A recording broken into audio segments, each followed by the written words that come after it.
Alors aujourd'hui, je vais commencer par une bonne nouvelle.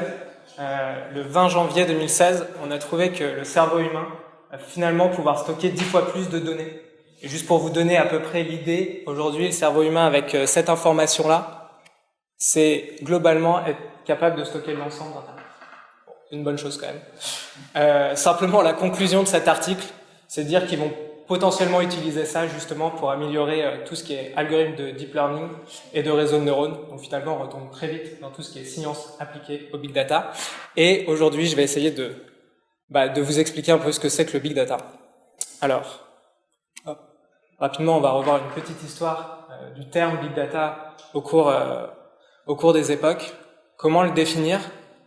Et aussi derrière, comment est-ce que nous, aujourd'hui, au sein de Doolid, on trouve de la valeur dans la donnée et comment est-ce qu'on l'exploite?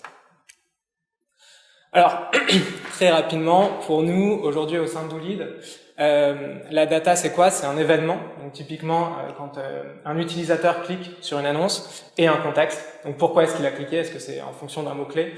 Aussi, quel âge il a, etc. Et pour nous, particulièrement, il va falloir donner de la valeur à cette data. Et donc ensuite, il va falloir stocker l'ensemble de cette data et la comparer dans le temps, par exemple, ou entre les audiences. Et donc c'est pour ça que pour nous, une data valuable, c'est un événement, un contexte, avec la métrique qui est associée dans le temps et qu'on peut comparer. Alors, l'histoire. Tout commence avec une grande bibliothèque. Arthur m'a spoilé un petit peu, mais voilà. Globalement, initialement, le plus grand data center, entre moins 300 Jésus-Christ et plus 48, c'est la librairie d'Alexandrie, avant sa destruction par les Romains, mais c'était là qu'il y avait énormément d'informations pour l'ensemble de l'humanité. On va faire un grand saut dans l'espace temporel pour arriver à la première fois où on parle d'information, donc de l'explosion de l'information. C'est en 1941 que ce terme apparaît dans le dictionnaire d'Oxford, et surtout c'est en 1944 que Furman Reader, qui est un chercheur d'une université américaine, qui prévoit qu'en 2040, il y aura plus de 200 millions de livres au sein de l'université de Yale. Donc pour lui, c'est complètement indécent et ça ne sera pas possible. Il avait peut-être juste oublié de voir en fait ça. Et donc 1991, l'arrivée d'Internet, ce que vous voyez en image, c'est des énormes data centers, la base du business de Google, de Facebook et de tout un tas d'entreprises digitales aujourd'hui qui permettent de donner de la valeur à cette data.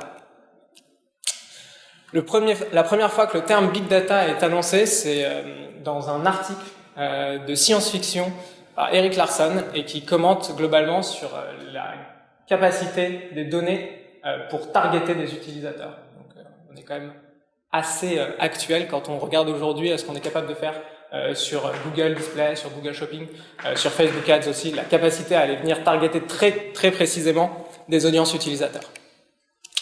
En 2010, et là c'est pour vous montrer un petit peu à quel point c'est exponentiel cette donnée, Eric Schmidt, donc un des patrons de Google, annonce que tous les jours on recrée le même nombre de données qu'entre la naissance de l'humanité et 2003. Et malgré ça, en 2015, sur les 2 dernières années, donc entre 2013 et 2015, on a doublé l'ensemble des données qui étaient aujourd'hui stockées au sein du monde. Bref, c'est une énorme croissance. Alors, comment est-ce qu'on caractérise cette énorme masse de données? Et donc, comment est-ce qu'on caractérise le big data? Globalement, le big data, c'est 3 choses. La première, c'est un volume, c'est une énorme masse de données. C'est une rapidité, puisque tout est en temps réel, tout se passe en temps réel, et donc il faut être capable d'analyser et de comprendre la donnée extrêmement rapidement. Et enfin, c'est la variété, parce que l'ensemble des données sont extrêmement variées, que ce soit des images, que ce soit des requêtes type sémantique, que ce soit des vidéos. Bref, en fait, la donnée, elle est vraiment multiple, et donc, il faut s'adapter. Alors, au départ, je voulais vous montrer un petit peu les gigabits, les zettabytes, vous donner des ordres d'idées en termes de données, mais je trouvais ça peut-être pas super simple. Je voulais aussi vous montrer l'évolution de la donnée au cours du temps entre le fait que les entreprises aujourd'hui managent surtout beaucoup de données utilisateurs pour 80%. Mais finalement, en fait, je vais repartir d'exemples un peu plus simples. En 2010, un ordinateur typique, c'était 10 gigabits de données. Aujourd'hui, Facebook manage 500 terabits de données par jour. Et pour vous donner une idée aussi, un Boeing 737, c'est 240 terabits de données par vol.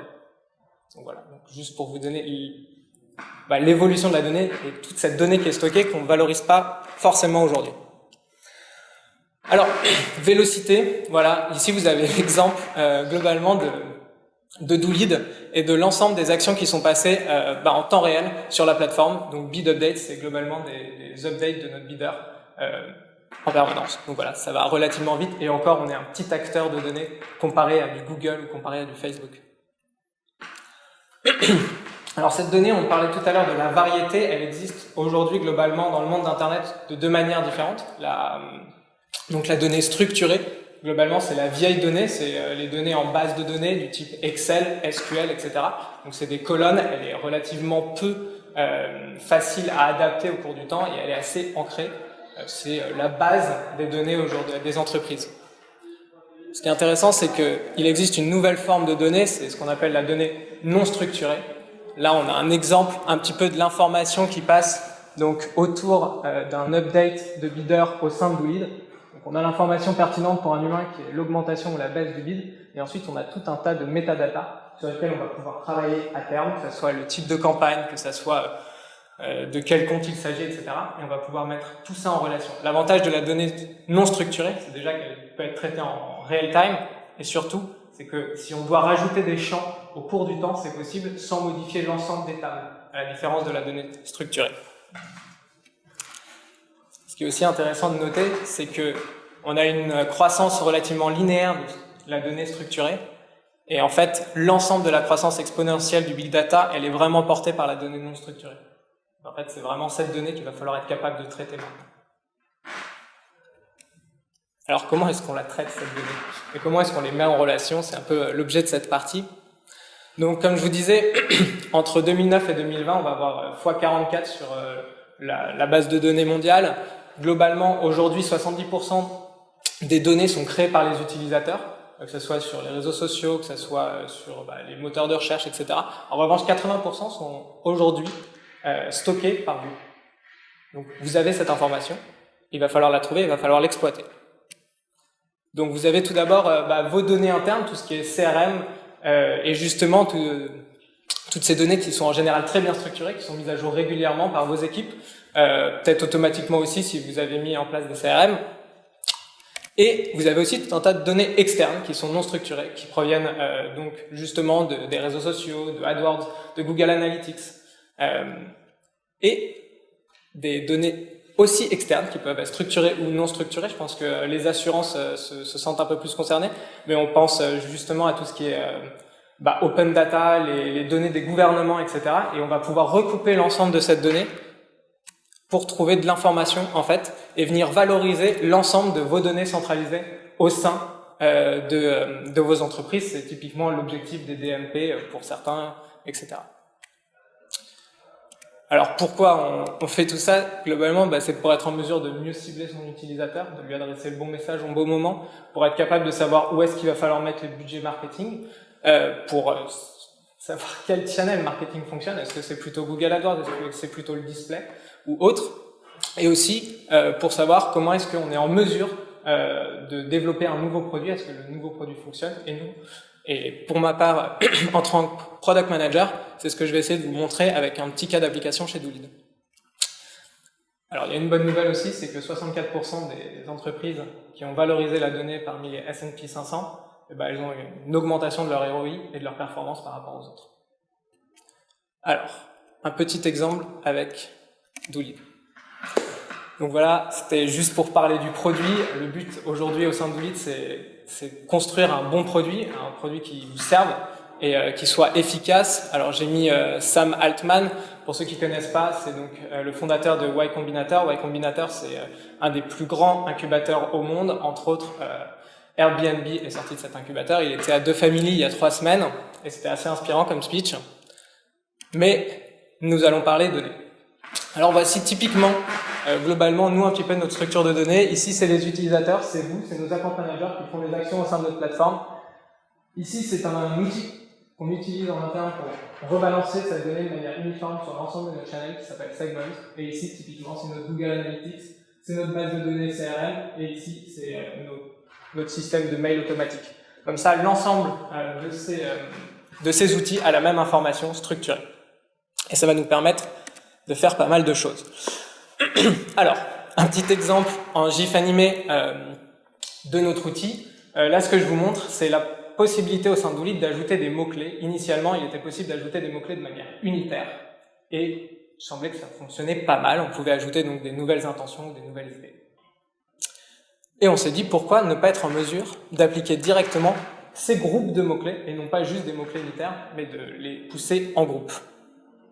Et ensuite, on a développé cette fonctionnalité et on s'est demandé, est-ce que c'est une bonne fonctionnalité ou est-ce que ça ne l'est pas?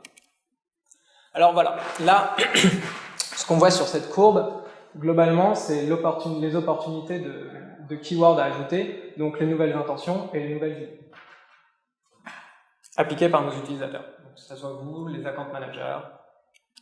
Et ça, c'est après la libération de la fonctionnalité. Ce qu'on voit, c'est qu'il y a une chute extrêmement rapide des deux autres types d'opportunités au profit des groupes de mots-clés. En fait, l'utilisateur a trouvé ça beaucoup plus simple d'appliquer des groupes de mots-clés plutôt de manière unitaire. Bon, là c'est assez logique et finalement vous allez me dire, en termes de données, j'apprends pas grand-chose. Et surtout, bon. Ce qui est intéressant, c'est ça. Là, ce qu'on voit, c'est le taux de retour en pourcentage de nos utilisateurs après avoir utilisé une fonctionnalité. Ce qu'on constate, c'est qu'au bout d'une semaine, bon, sous une semaine, il y a 85% qui reviennent pour appliquer d'autres opportunités une fois qu'il a appliqué les opportunités de mots-clés à ajouter, et que ça s'étiole au fil du temps, avec globalement une baisse jusqu'à 4 semaines de 15%. Avec la nouvelle fonctionnalité, on a ces chiffres-là, et en fait on a augmenté la rétention. Et donc ça, c'est extrêmement intéressant, puisque globalement, à partir de la 4e semaine, j'ai toujours 40% de mes utilisateurs qui reviennent pour appliquer cette opportunité. Finalement, au sein de Woolite, aujourd'hui, le Big Data, comment est-ce qu'on le définit? Pour nous, c'est une technologie, donc cette capacité, d'un point de vue technique, à stocker énormément de données très rapidement. C'est être en mesure d'analyser ces données et de trouver des patterns. Alors, qu'est-ce que c'est qu'un pattern? C'est trouver finalement des similitudes dans les données pour pouvoir tirer des conclusions, c'est-à-dire typiquement regrouper des mots-clés dans un même ensemble et dire qu'ils ont la même intention utilisateur. Et enfin, c'est aussi un peu de mythologie, en se disant que plus on va stocker de données, plus on va trouver d'informations, et finalement peut-être qu'on va trouver l'information avec un grand M majuscule.